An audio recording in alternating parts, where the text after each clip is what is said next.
Welcome to அமுதும் நலமும். இன்னைக்கு பிரண்டை துவையல் எப்படி பண்ணலான்னு பார்க்கலாம். பிரண்டையை மாசத்துல 2 தடவை சாப்பிட்டா முதுகெலும்பு தண்டு ரொம்ப பலப்படும்னு சொல்லுவாங்க. வாய்வு தொல்லை அஜீரண கோளாறுக்கும் பிரண்டை ரொம்ப நல்லது. பசியின்மைக்கு இதை கொடுத்தா பசியை நல்லா தூண்டணும் பெரியவங்க சொல்லுவாங்க. இது தேவையான பொருட்கள்: சிறிய எலுமிச்சை அளவு புளி, 7 வரமிளகாய், 2 டீஸ்பூன் உளுந்து, தேவையான அளவு உப்பு, பிரண்டை ஓரத்தில் இருக்க நார் பகுதியெல்லாம் நீக்கிடுங்க. பீன்ஸ்க்கு எப்படி எட்ஜஸ்லாம் நீக்குவோமோ அந்த மாதிரி பிரண்டையில் இருக்கிற நார் பகுதியை, ஓரத்தில் இருக்க நார் பகுதியை நீக்கிட்டு இதை குட்டி குட்டியாக கட் பண்ணிக்கணும். 50 ml நல்லெண்ணெய். இப்போ இந்த பிரண்டையை குட்டி குட்டியாக கட் பண்ணிட்டு வதக்கலாம். அடுப்பில் கடாய் வச்சு கடாயில் 25 ml நல்லெண்ணெய் சேர்த்துக்கலாம். இது கூடவே காஞ்சி மிளகாய், உளுந்தையும் சேர்த்து நல்லா வறுத்துக்கலாம்.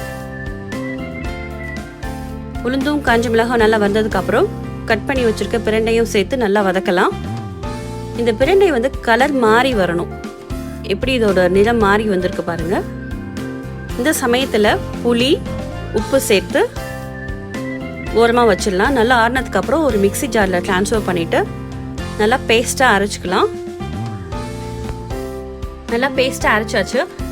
இப்போ அடுப்பில் கடாய் வச்சு கடாயில் கொஞ்சமாக மீதி இருக்க நல்லெண்ணெயில் கொஞ்சமாக சேர்த்து கடுகு உளுந்து போட்டு இந்த பிரண்டை துவையிலையும் போட்டு நல்லா வதக்கணும். பிரண்டை துவையலோட நிறம் மாறி வரணும். நிறம் மாறி எண்ணெய் பிரிஞ்சு வரணும். அது முடியும் இந்த துவையில நல்லா வதக்கணும். இப்போ மீதி இருக்க எண்ணெயும் இது கூட சேர்த்துடலாம்.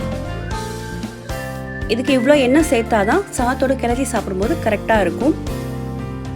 துவையில நல்லா எண்ணெய் பிரிஞ்சு பிரண்டை துவையல் ரெடி ஆயிடுச்சு. இந்த பிரண்டை துவையில சாத்தோட பெசஞ்சு சாப்பிட்டா ரொம்ப நல்லா இருக்கும். மத்தியானம் லஞ்சுக்கு இதை நீங்கள் ஆஃபீஸ் போகிறவங்களுக்கு செஞ்சு கொடுக்கலாம். குழந்தைங்களுக்கும் மாசத்துல ஒரு டைம் இதை செஞ்சு கொடுக்கலாம். தோசைக்கு சைட் டிஷ்ஷாகவும் இதை சாப்பிடலாம். நன்றி. மீண்டும் இன்னொரு வீடியோவில் உங்க கூட நான் பேசுகிறேன்.